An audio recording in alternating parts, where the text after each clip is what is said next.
Welcome to We Need to Talk Now, presented by AT&T. I'm Alicia J, and I'm here with Erica L. Ayala. And if you have not noticed or seen, we're having our end of the year live episode for you right now. We both got our 2026 glasses on, getting right for the new year, but we're about to break down all of the top women's sporting moments of 2025. So I personally am going to take these glasses off while we unwrap that 2025 season of women's. Okay. Women's sports. I also love how Erica and I both did that without even knowing what each other was going to bring to the table. And got another surprise too, y'all. Yes. So make sure you stay tuned to the end for that. But we're really excited that this one is live. We have a lot to talk about, but we're definitely going to be answering your questions, talking about your favorite moments in sports and all of those good things. So make sure you get your questions ready for the comments and just drop comments the whole time because we're in this thing together. We're talking about this year in women's sports together. And while you're at it, you might as well smash that like button because we need all the likes. And if you haven't subscribed, start your new year off by hitting that subscribe button because why haven't you done it already? But we still love you. So go ahead and do all of those things while we break these moments down, Erica. Man, it was such a year like no other, really and truly. And let's just start this off. Let's start this off with someone who had a year like no other as well. And that's A'ja Wilson. Come on. My goodness. A'ja Wilson. I had to go ahead and write all this down because she did so many things and we could fill this whole show up with what she did. But she had a record-breaking year, 3-time WNBA champion, record-breaking 4th MVP, the first player in NBA and WNBA history to do so, second finals MVP, 3rd Defensive Player of the Year award, Time Athlete of the Year, AP Female Athlete of the Year. I mean, the list goes on and on. She also had her signature shoe and line release this year. She met Beyonce. Hey. Come on, somebody. Met Beyonce.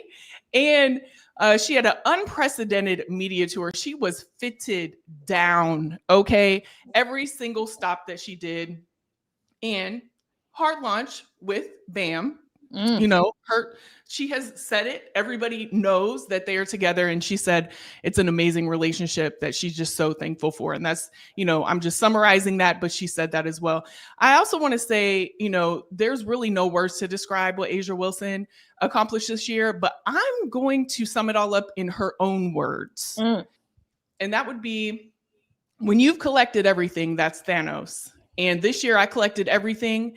I don't really talk much SHIT. And then she also said, I mean crap, because I'm sure her mama was listening. I kind of let my game do it. This was my biggest moment of doing it because nobody has ever done what I've done. And I think people really need to understand that. Hey, come on. You better talk yourself up, A'ja Wilson. I know that's right. And she's right. As you have already listed, the first time we see in professional basketball a 4-time MVP, A'ja Wilson.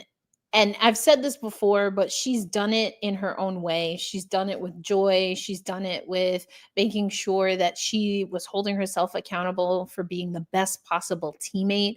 We saw that in the last 2 seasons. I think for me, I really saw her push through and be a stronger leader.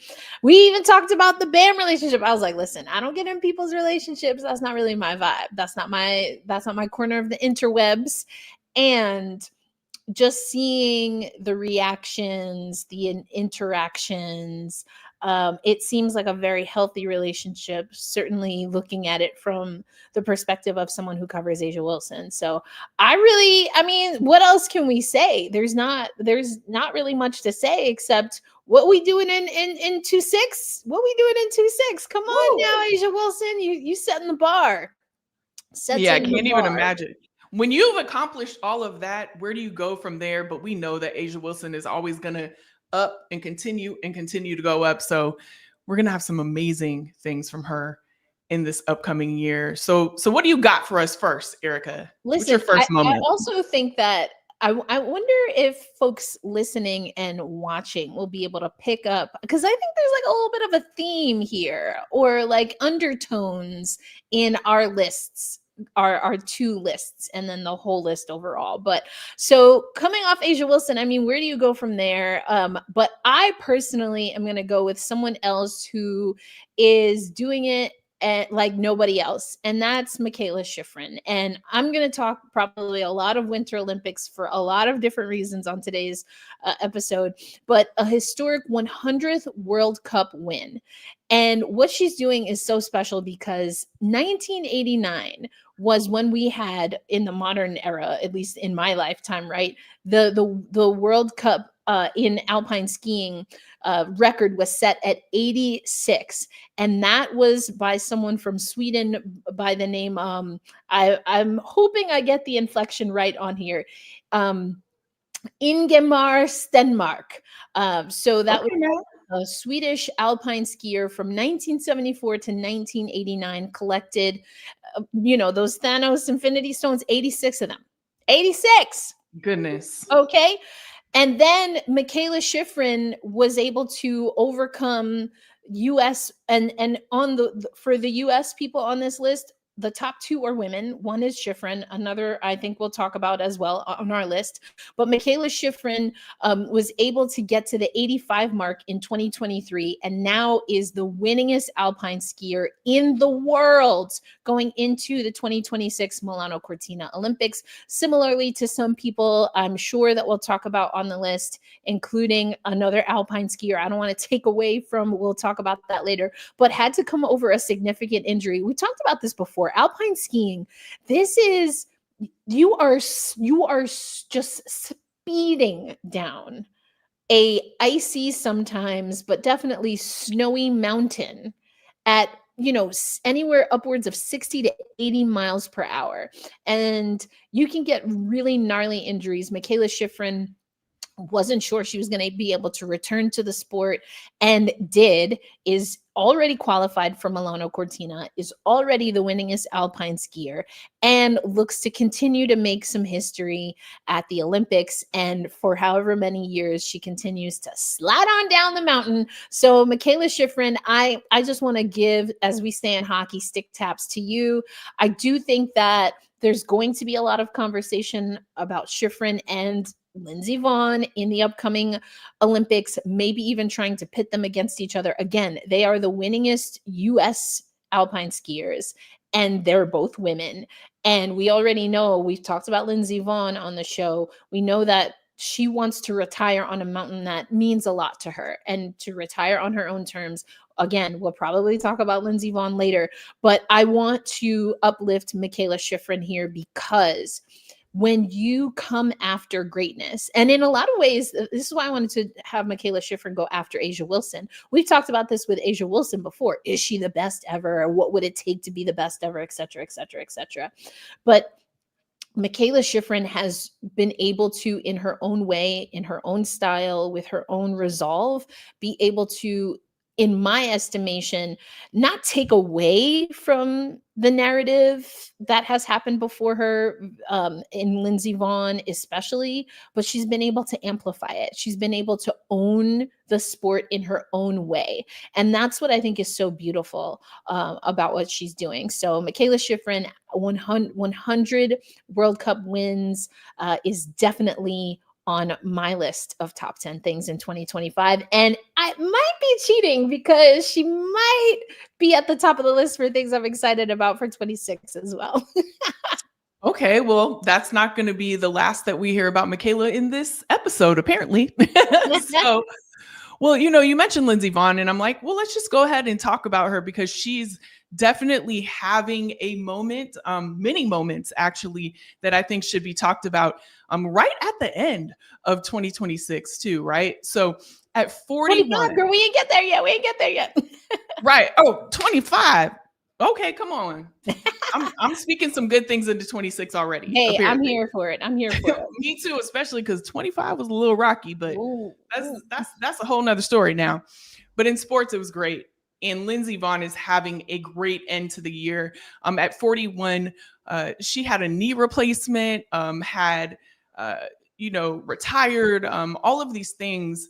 She made a comeback to qualify for the Winter Olympics. It is announced that she is officially qualified. And I can't believe that the Winter Olympics is just like 2 months away, Erica. I know you're going. So it's crazy that it's literally right here. Yeah. But she she has come back, after so much adversity that she had to get through to come back. And she came out the gate winning first place, her first World Cup victory since 2018.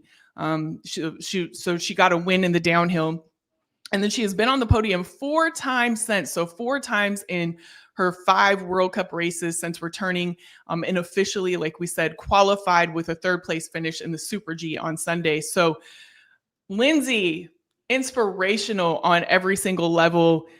Can't wait to see what she does in the Olympics. And I mean, wow, what an end to 2025 that Lindsey has had. Yeah, 100%. Again, someone I'm looking forward to. I do think that Shiffrin and Vonn, again, will be bunched in a lot of different ways when we do get to the Winter Olympics. And we're letting y'all know now, they stand on their own in very distinct ways. And the sport is just all the better for it. And the fact that they both represent the United States, just a little bit of a cherry on top, So I think that's hella dope. I'm going to continue on here with, I'm going to stick with the winter sports theme. For those who've been following along since I've joined the show, I think I've even recorded shows from ice rinks before. So y'all know I love me some hockey. And women's hockey I've been covering for over a decade. And the PWHL is in its 3rd season. Now that in and of itself is not, remarkable or outstanding. We've seen women's hockey leagues come and go and reach well beyond season 3. But the fact that every season we see, whether it's through, they call it a takeover tour, which are neutral site games, or expansion, that the markets that this league, the Professional Women's Hockey League, is reaching, that they're really, for me, again, I've covered women's hockey for a while. The PWHL, what they're doing, what's so special is that their marketing is just laser sharp and focused. And I do think there's always still room for growth and things of that nature. But the PWHL continues to set attendance records. And there was a time when I was covering women's hockey when people didn't want to talk about attendance for fear that the people that were showing up wasn't moving the needle enough. And I do think there's a part of that conversation that I wish people would, have a little bit more nuance to, but that's neither here nor there. But for me, I think that we're seeing unprecedented attendance. We're seeing it grow. I've already talked about how ice hockey in its own right is having like a moment because of heated rivalry. Well, if y'all like heated rivalry and 2 rivals becoming lovers, if you saw the episode, then then you would love women's hockey, because we have had the most heated rivalry in sports for a lot of people who follow ice hockey is the United States versus Canada on the ice. And we have former US players that have married and have children with former Canadian players, and they make it work. So I love women's hockey. Stick taps to the Minnesota Frost, who are trying to sweep all 3 Walter Cup championships. They've already got 2, and we're in season 3. So if they can get another one, they're on their way to being the Houston Comets of women's ice hockey. So you definitely got to check out the PWHL. Seattle and Vancouver are the most recent expansion teams. They were just in Dallas. They'll be in Chicago again. It's just a great time. So as I've said before, got to give some stick taps. That's what we say in hockey. Give some love, give some stick taps to the PWHL in 2025 and beyond. And if you don't know, now you know. So you better be in tune with some hockey, okay? Because Erica just laid it all out for you. And it's definitely exciting, and can't wait to see continued growth, because we know that it's on the way for that league and many leagues that have just started or expanded, which is one of the things I love seeing in women's sports. And I also love that Gotham, and you being from New York, I know you like this moment too, Erica. Gotham won its second title. So it was the lowest seed in the league history to win the championship this year in NWSL history. And it was the second major trophy of the year after winning the inaugural CONCACAF W Champions Cup that they also won, right? And there was so much talk about this. People were calling them underdogs, and Jaden Shaw, famously said, "Nope, underdog my ASS." And it was something, that people continued to say throughout the season, and it just propelled them in different ways. They can say that it didn't propel them, the underdog thing didn't, but it was there. The conversation was there as they were going on. So Rose Lavelle scored the winning goal over the Washington Spirit in the 80th minute with a left-footed strike from the box, and it was the most viewed championship NWSL championship match ever at 1.184 million, which is phenomenal. And I was actually there for both of the championships, which was special for me to watch, but just amazing for Gotham to win that championship this year. 100%. It was great to hop on after that game and chat a little bit with you. Like you said, I'm from New York. I came back for the holidays, first time in quite a while.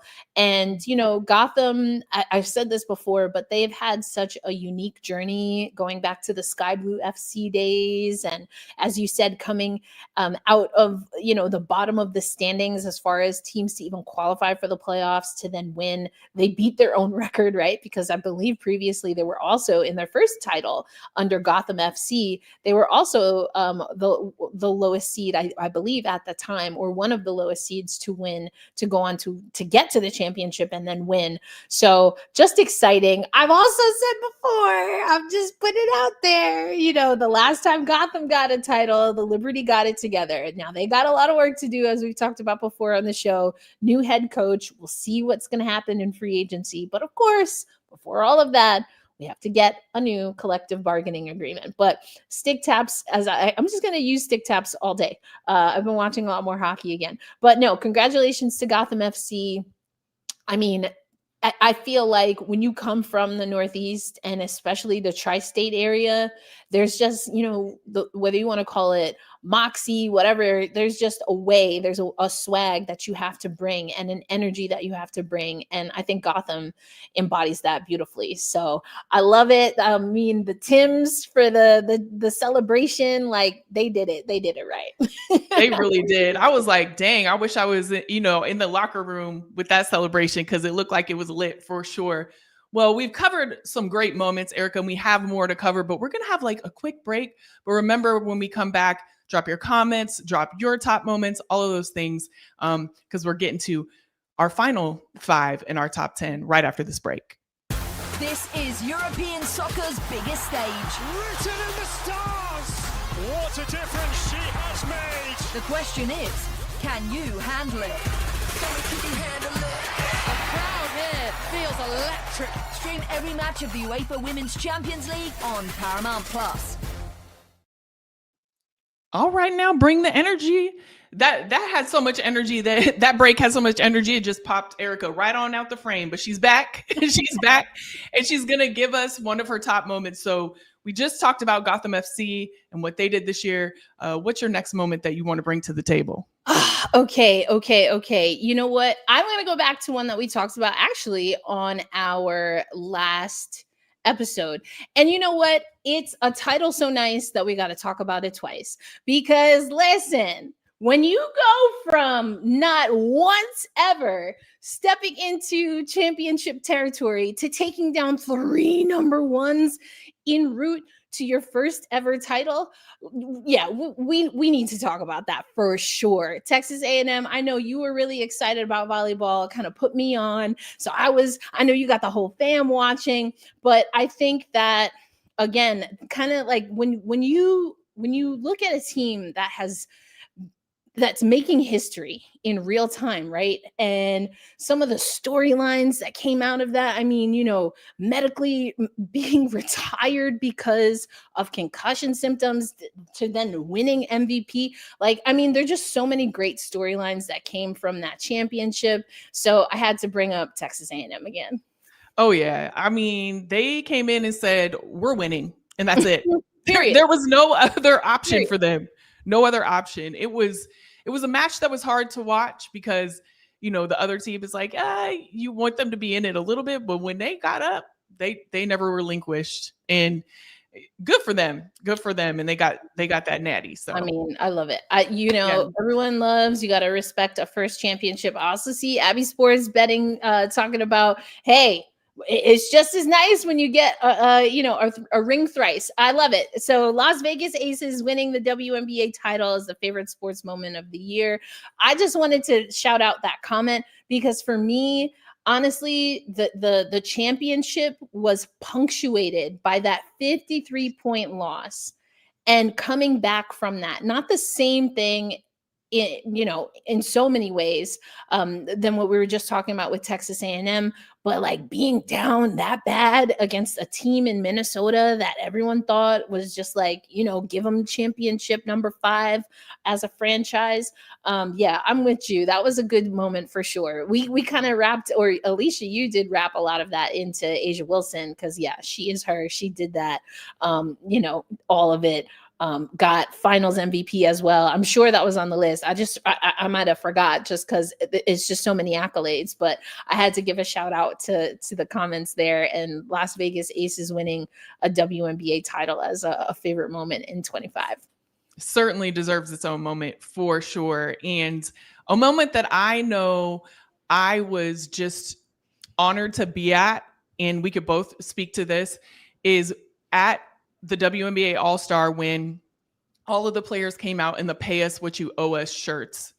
It was a moment that people are going to look back at and see how historic it really was. I mean, we were all in awe of what was happening, in that arena. But it really, really it showed that all the players were taking a stance in their future with the CBA and that they weren't backing down, and that the talks that they were having, it wasn't cutting it. And so they were going to stand up for themselves in every single way. And this is nothing new for the players in the W. They've always stood up for social justice. There's so many times when they have shown people where they stand and where they land, and this is exactly the moment that I think changed what I believe will be a historic CBA for the players in the future, but it changed the trajectory of where that conversation was going. And it brought everyone's awareness to what needed to happen or what needs to happen in order for it to be fair to the players. So it was a moment that I think we will be talking about for years to come when we see what happens in the W with the CBA agreement. Yeah, 100%. And like you said, you and I were at that event. We know that there was, of course, a lot of CBA talk. But as I've mentioned before on the podcast, because the NWSL is also, we're seeing their Players Association really stand firm on the collective bargaining agreement that they just had, like a watershed moment a few years ago. But now seeing that you really have to revisit those, like these types of, issues, disputes, conflicts, I don't know, depending on what we're talking about, maybe any one of those is a little bit too harsh, or maybe it's not comprehensive enough. But when you have conversations in women's sports, we're still seeing, unfortunately, that a lot of the pushback is, be grateful kinds of vibes and energy to the comments and even some of the talking heads. And of course, that is an opinion that people will have. And what we continue to see is that the players, they are very clear in how to quantify what they bring to the table. And as you said, there's an expectation, especially from the players, that this will be the collective bargaining agreement that really pushes the needle in the right way and establishes the WNBA in a way that it's always talked about, but now there's support behind that, whether it's through the salaries, whether it's through the revenue share. I've mentioned this before, but there's also conversation about retired players and how they fare in the future. And those are parts of the conversations. Where we'll land, we don't know. But the fact that all of those things are on the table and that the players are ready to stand up for that. And like you said, in that moment, they took a moment where all-star, all eyes on them. And they said, yeah, this is what we're about.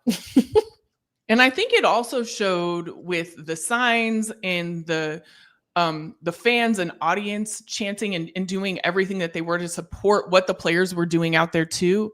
It showed that, the fans are on the player side, not all of them, but there is a large group of fans, most people that I know at least, but in that arena that day that definitely said we stand with them as well in what they're trying to accomplish. So yeah, 100%. Definitely an important moment.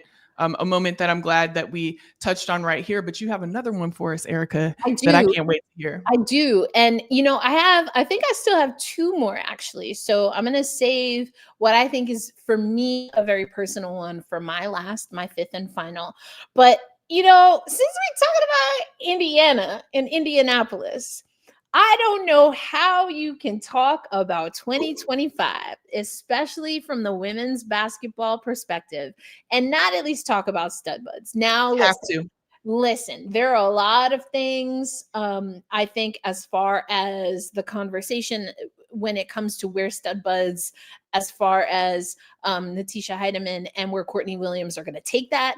But they utilized their platform at All-Star to take something that was more casual and just a way for them to express themselves and connect with their audience. And it skyrocketed, right? Mm-hmm. With a 24/7, what was it, 72 hours? I don't even understand how they did that while being at All-Star. But, that live stream, the engagement, I know we just talked about the CBA, but seeing Kathy Engelbert get down, because again, these are contentious things in business and these are still people. And I think StudBudz gave us that. I think StudBudz, they gave me one of my favorite stories in women's basketball history as far as Skylar Diggins. Come on. And that little crush out the window. Come on, just so many great moments. And I think for me, what StudBudz also represented is where we're at in women's sports as far as it not being one package that suits kind of the masses and that being pushed on all of the players. StudBudz created a space where they, as queer women, more masculine presenting women, can talk about things that are important to them. And listen, I'm just gonna say sometimes, it didn't land with the audience, but that's a part of learning too. But I think the content creation, the expression that came from StudBudz, especially early days StudBudz, which also came to NWSL Championship weekend, because you were there, yes. That has to be a top moment in 2025. Without a doubt. And I would say that All-Star was my favorite WNBA All-Star so far. I think by and large part to them, because they showed us a side of it that we've never been able to see before. Right. It felt like, in a way, it felt like you were like a player along with them, like experiencing it as a player would, and just bringing fun and just freedom, I guess, to every space that they were in. I really felt that way. So, and it was crazy how many people were watching that, because I would, because I'm covering it like either on the orange carpet or whatever. And I'm getting all these texts from people like, hey, we see you on the stream. I'm like, I'm literally standing here with my cell phone asking questions, but that's fine. Listen, it was moments. There was great. A moment. Or wait, was it Courtney Williams who cut Nafisa Collier? on Start Bench Cut with Sports Oh HQ? yes. Yes. That moment was, and then when she found out she did it, she was like, hold up. Wait a minute. We had a moment with that was too. fun. That was fun too. So CBS Sports HQ on social in particular, because we were working with Tarika, but we had a little StudBudz crossover moment too, which was a lot of fun. Yeah, it was so much fun. And that actually went viral too. So if you haven't seen that, go over to We Need to Talk social and check that out. But I'm glad that you brought that moment to the table, because the StudBudz, they did that. They did that. You know, and like you said, there's a lot of conversation around them now, but yeah, 100%. You know what it reminds me of? To take it back, you know, to the tippy top of 25, but it was like what we saw at Unrivaled. This was like player-driven content, and not in a way where it felt forced, but it was very organic. And so I love that. I 100% loved it. I loved it too. And for my last moment that I wanted to highlight, there's so many, but for the last moment that I wanted to highlight, I'm going to stick with the W. I got to shout out the Valkyries. Their historic first season. You guys know I'm a girl from the Bay. Well, I'm from Portland, but you know, been living in the Bay most of my life. And I just love what the Valkyries did this year. They were the first expansion franchise to reach the playoffs, okay, in its first season. Valhalla, if you've never been, plan a trip, get your tickets ready, go buy them, whatever the case may be, because it's an amazing environment to watch a game in. The fans ain't playing. The whole environment is a vibe. Actually got to go there with Dawn Staley. We shot a piece with her there, and it was fantastic. I mean, as somebody who worked for the Warriors for a really great number of years, it's the environment that I used to feel back in the We Believe days. Okay. And like on 20, you know what I'm saying? And so it's just beautiful to see that. They had 23 regular season wins. Every game was a sellout at Chase Center, or Valhalla, I should say. Hey. And, you know, from start to finish, they did everything right, except for I just have to say, not having their playoff game at Valhalla. But besides that, they did an amazing job. Natalie Nakase was Coach of the Year, as she should be. Kayla Thornton was the first ever All-Star, and honestly, if she wasn't injured, listen, we could be talking about a totally different playoff run for them. Listen, yeah, and then Veronica Burton, you got to talk about her. She did everything this year, including being an incredible leader, and was the most improved player. So come on, Valkyries. Valkyries, they did that 100%. I still have not been out to the Bay, just period. Like, well, maybe for ever like Bay adjacent. We gotta talk about the map, because I'm like, okay, but like, what's the Bay and what's the Bay? Well, that's a whole nother story. You see what I'm saying? See, I know enough to know that. So yeah. I've been.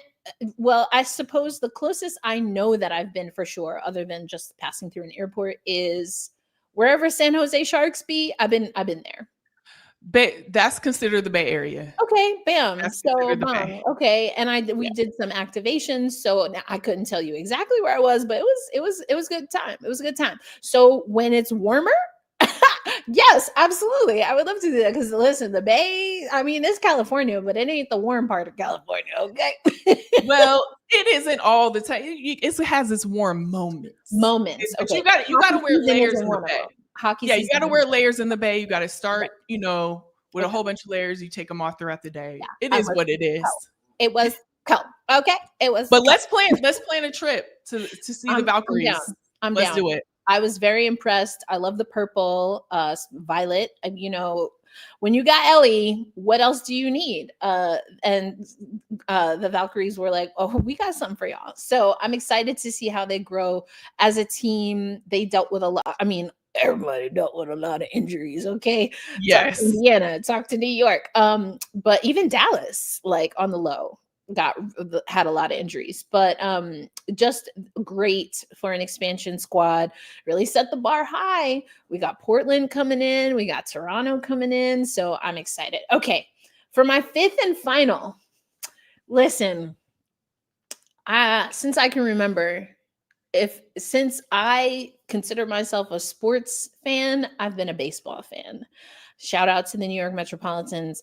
Listen, this is not a baseball podcast, so I ain't even gonna get into all that. But yes, I'm a Mets fan, and yes, I know what that entails right now. That's all I'm gonna say about that. But I grew up loving baseball. I grew up playing baseball, and then at a certain age when I was growing up, we as girls were heavily encouraged to switch to softball, which is what I did, and played softball in college at Elon University. Shout out, go Phoenix. But I grew up watching A League of Their Own, and I actually got to meet some of the women that were in the All-American Girls Professional Baseball League, the original. And there was at the Brooklyn Cyclones, which is a minor league team for the Mets in Brooklyn, in Coney Island.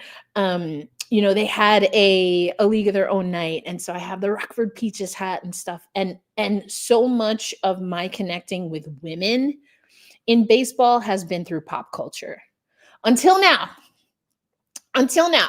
because in my lifetime now, in 2025, we had the first ever draft of the Women's Professional Baseball League. Alicia, I know you had been following this story and following the league, women's baseball, and there's a lot of conversation because baseball is a different sport than softball. And if we need to talk now, we got at least an hour for me to break it down. I will do that. Everything from the physics to the parameters, the dimensions, it's all different. We actually should schedule that. We should schedule that.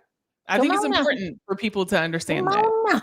Also, this one's for you, Emma. Also, if we have a special We Need to Talk Now episode where I break down why asking for more hits and hitting in women's hockey is akin to asking for the rim to be lowered in women's basketball. I got time.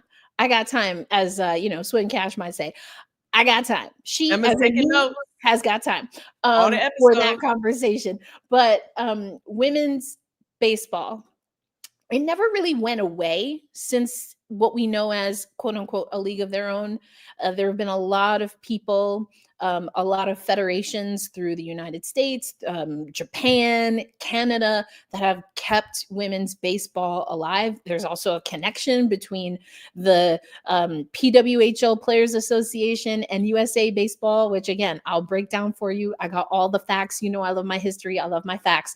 But I love that in 2025, as an adult who now works in sports, Alicia, I get to talk about women playing my favorite sport.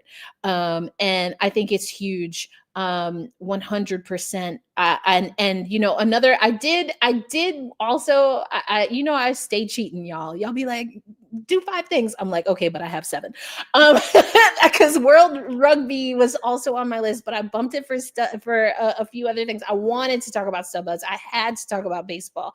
But the reason I also had rugby on my list is because I said thematically, for me, I was looking at firsts or historic moments in women's sports. And there's context, there's nuance behind this. Some of the reasons that we're seeing these firsts are because, as Dawn Staley has said before, to paraphrase, and she was talking about women's basketball, but women's sports has been in a lot of ways intentionally held back. Some would even say maybe arbitrarily, between how we kind of create the rules and regulations around women in sports. It's been held back. And so I love that we're seeing these firsts, and the women who are coming along, the athletes who are coming along, are also just coming at the right time, because whether you go to Tori Stone or Maybell, these are baseball players, or you go to Julie Chu or Blake Bolden, those are hockey players. They are the pioneers that that willingly chose to play the sport that they were talented in and that they had a passion for when there was no road ahead. They created the path. And to see that we're seeing historic numbers, sellout crowds for everything from ice hockey, again, baseball, rugby, WNBA, soccer, all of that, I mean, I can't help but think about some of the women that unfortunately are still unknown. And so that's why I curated the list that I did. I wanted to make sure that we were talking about things that show how far women's sports has come, and that the moment is not just in basketball or specifically the WNBA. It's not just in the NWSL or soccer. There is a moment being had for women in sports, and it's been happening for a while. And so I just, you know me, I always got to get on the pedestal for a little bit. But I think there's so many moments. And again, rugby is one of them. Talked about the new women's baseball league, Texas A&M winning their first. I mean, there's just so many great things. The Valkyries, I think, fall into that. Again, just pushing women's sports to a completely different stratosphere. And I'm here for it. I'm here for it too. And Erica, add all the things, because that is why we're here at We Need to Talk Now. I mean, when, you know, I look to creating a podcast like this for the We Need to Talk brand, right? It's necessary. It's necessary. I mean, we do highlight a lot of women's basketball in here, as we should. We absolutely should do that. But there are so many sports. There are so many sports that are getting their just due, as they should have prior to now, but are doing it now, that we highlight. We want to continue to highlight. So add all of it. You know, we say 5, you put 7. I'm down for it. I'm down for it, because it needs to be said. But, you know, we have a lot more to say in this episode. We're really excited about this year that we had and the new year to come. But before we get into it, we got a little break. So stay tuned. When you need your sports news all the time, We've got breaking news to bring to you. CBS Sports HQ gives you a snapshot of all the sports that matter to you. When you need your sports in a snap, find it on CBS Sports HQ, streaming free anywhere you are. All right. These breaks are getting me hyped. I don't know if it's the music or whatever it is, but Let's go. I'm like, I'm going to tune in. Let's go. More sports all the time. But now we have our favorite segment in our show that we have every week, and that is the Guarantee of the Week, presented by AT&T.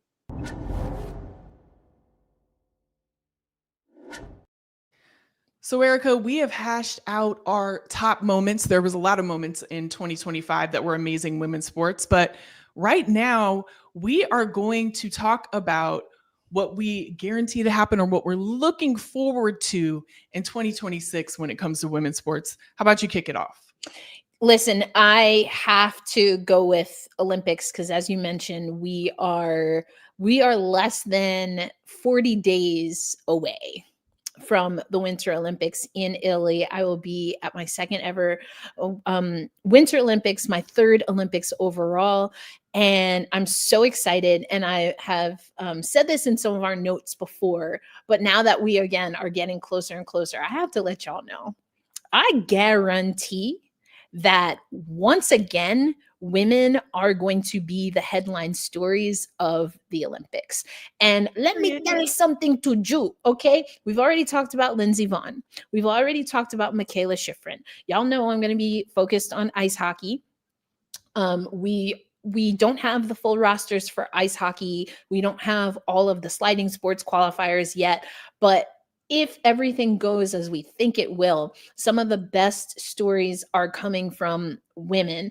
And in ice hockey, at the last Winter Olympics, Sarah Nurse became the first Black woman to win an ice hockey or an Olympic championship, aka a gold medal, first Black woman for Hockey Canada. And Layla Edwards will be, I mean, again, don't have the official rosters, but all signs point to Layla Edwards, who currently plays at the University of Wisconsin, being the first Black woman for the United States to make an Olympic roster. I mentioned Blake Bolden before. There have been you have, other players, including, Hockey Hall of Famers, Black women who have been in the sport, but have not made Olympic teams until Sarah Nurse, again, won an Olympic gold medal in Beijing 2022. The United States is always in a position to be in gold medal contention in ice hockey, especially on the women's side. So if Sarah Nurse made history at the last Olympics, maybe Layla Edwards can do that for Black women in ice hockey on the U.S. side. So I'm very excited for that. I think in the sliding sports, just so many great things. And you have to shout out, Alana Myers-Taylor, who has recruited from track and field to get more Black women into winter sports, but particularly the sliding sports. So that's bobsled, skeleton, luge, things of that nature. So that's my guarantee that women are going to run the Olympics. It's another Olympics where we're starting to see parity across the two genders, male and female, as they're registered for the Olympics. So I'm excited to be boots on the ground once again for that. Well, listen, I got to double down on that one because women getting it done, guaranteed, boop. Like, I don't know what else to say about that, but really looking forward to the Winter Olympics though.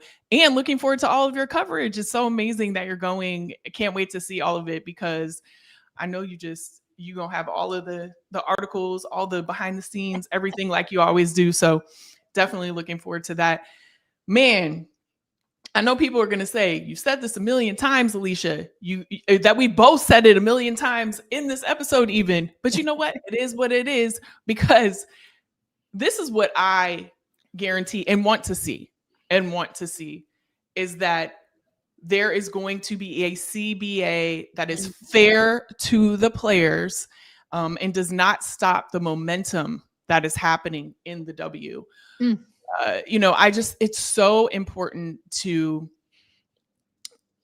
give what the players are owed to them, give them what is fair, but also not to stop, what is going on in the W right now. And the players, let's be clear, they have made it clear that they know what they deserve and they're not going to stop until they get it. And so I really want to see in 2026 a CBA that is right, that is signed and does not stop the play of the W. That's what I want to see. Hey, I mean, listen, I think that whatever happens next, we will definitely see this be a groundbreaking, and hopefully, again, if the players, stand on business as they've said they are. I think A'ja Wilson, right? That's one of her favorite terms. It's definitely going to be groundbreaking and comprehensive. Now, the part that, I love that you're guaranteeing that it is not going to interfere too much with the WNBA schedule. That's the unknown. That's, I think, the big question mark. I think there's still time to get everything done. A lot of people, I think, have eyes on the WNBA and their collective bargaining agreement in ways that we just haven't seen before, for a lot of the reasons that I've already mentioned on this podcast and throughout all of my appearances on We Need to Talk Now. But I think what we're going to see is, again, a foundational shift and change in how we talk about women and sports business, because I do feel that the way we talk about the conversation, or even what's possible, the qualifier for a lot of people and how they think about it is women. And I want us to eliminate that. Sports business and the innovations that have happened in sports business have always been contentious when it comes to labor disputes. We've seen that in the NBA time and time again. We've seen that in the NHL, in Major League Baseball, what was it? I think it was right. Reggie Jackson was one of the players, among some of the players who, free agency doesn't exist in the way it does as we know it across sports, without tension, right? And without a give and take. So I'm very eager to see how this changes the landscape for women's sports, not just in what's possible or what we, the collective we, not you and I, but like the collective we of society see as air quotes possible in women's sports business. Because again, women's sports business is sports business. So just as we've been innovative, we have been on the cutting edge at times and in different generations and different times in other sports. That's what I'm expecting to see in the WNBA. Well, we're just going to wait and see on that, because there's still a lot going on with the CBA. So we're definitely going to be waiting and seeing. But what we want to see right now are your comments. You guys have been leaving some comments the entire show. So we're going to be answering some questions, just making statements, just seeing what y'all have to say. And thank you for rocking with us on this live show today and all year long right here on We Need to Talk Now, presented by AT&T. So let's take a look at some of these. All right, Abby, come on now. Oof. Abby Sports Betting Picks. Will the Aces repeat as champs next season? That's so tough because, again, the CBA is impacting free agency, and we still have 2 expansion teams that need their rosters full. It was a little bit of a scrap to get them back to the championship with the roster that they had. And I've been critical of their roster for at least the last 2.5 seasons. So I don't think I'm not guaranteeing that. I'll just say it that way. I'm not going to guarantee it. Anything's possible, but I'm not going to guarantee it. I think the Aces really have to be nimble and probably a little more forward thinking when it comes to their roster construction, assuming that they're continuing to build their franchise around A'ja Wilson. Well, and everybody's like a free agent this upcoming season too. So there's going to be so much movement in all of the teams, right? So it's kind of hard to say if they will or not at this point in time. But what I will say is what they have shown us in this last season is you never count them out, period. Because they can go from worst to first, just for lack of a better term. But it's literally, you can't ever count them out, especially when A'ja Wilson is on the team. Come on now. Okay. Ooh. Well, listen, I just said her name. A'ja Wilson is mine. There you go. She's mine. Dang, y'all put me on the spot. I don't think you go wrong with A'ja Wilson. I think Lindsey Vonn's story for me, especially because of the ageism that's often associated with women, is a really interesting story as well. That being said, I think 2026 is probably more of how we will define Lindsey Vonn's career. She has said this would be her last Olympics. Maybe not. She's not done altogether. I don't know, but I do think 2026 will define Lindsey Vonn in a completely different light. So I'm going to go with you. I'm going to stick with A'ja Wilson. You could say a lot of other people have had really spectacular 2025, but yeah, I think it's got to be A'ja. Yeah, what she has done is unprecedented. Nobody else has ever done that before, right? She's made history in so many different ways, and it was just a year like no other for her. And she's still just getting started. Really, she's just getting she about to cook continually. Hey, so let's go. Yeah, definitely. But we just mentioned Lindsey Vonn and how she came from like retired to going to the Olympics again, and just the fashion in which she has come back. Well, we need to give love to some athletes that have retired this year. There's been a lot, actually. When I look at this list, I'm just going to say a few: Shelly-Ann Fraser-Price, Kristen Press, Tobin Heath, Diana Taurasi, Elena Deladon officially, Allie Quigley officially, Allie Riley. We had her on after the NWSL championship. Kristen Hamilton. The list is very vast, and we just have to give love and just honor all of these amazing players that may or may not really, when you look at the scope of things, hung it up for the last time. But most of them have really said that they are retired. But the way people are coming out of retirement, hey, listen. Well, these salaries keep going up. I don't blame them. Listen, right. Dude, I might have to get out there and do a little. Hey, come on, you know Alicia. I don't know. Get these knees working again. Yes, man. It's been great. Again, Allie was able to join us after the NWSL championship. Also, Tobin Heath is maybe a little bit of has a soft spot in my heart, because what I didn't know is, unfortunately, Tobin Heath, Kristen Press as well, Elena Deladon, these are some of the athletes that unfortunately have been riddled with injury throughout their career. And I do think that injuries impacted their timeline, their ultimate timeline.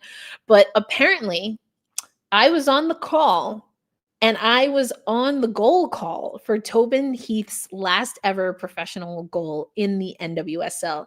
And when I tell you, it was a banger, nutmeg banger. Oh my goodness. It was fantastic. So that one holds a special place. I didn't even know that at the time until Tobin officially announced her retirement, and someone like tagged me in a video, and I was like, oh my gosh, that was her last ever pro goal. And there's my voice. So that was pretty cool. Oh my gosh, that's definitely cool. Well, that's definitely a place, something to hold special in your heart. And we just want to say that all of you have a special place in our heart. Thank you for watching, commenting, doing all the things, locking in with us all year, because we're just getting started here too at We Need to Talk Now. And it's been an amazing, amazing season. Thank you to AT&T for sponsoring this pod, and just a way for us to talk about women's sports on the level that it should be talked about in 2025 and now in 2026. Okay, we are going to celebrate what happened last year, and we about to kick off this year right now, right here on the pod. So love y'all. Happy New Year from We Need to Talk Now, presented by AT&T.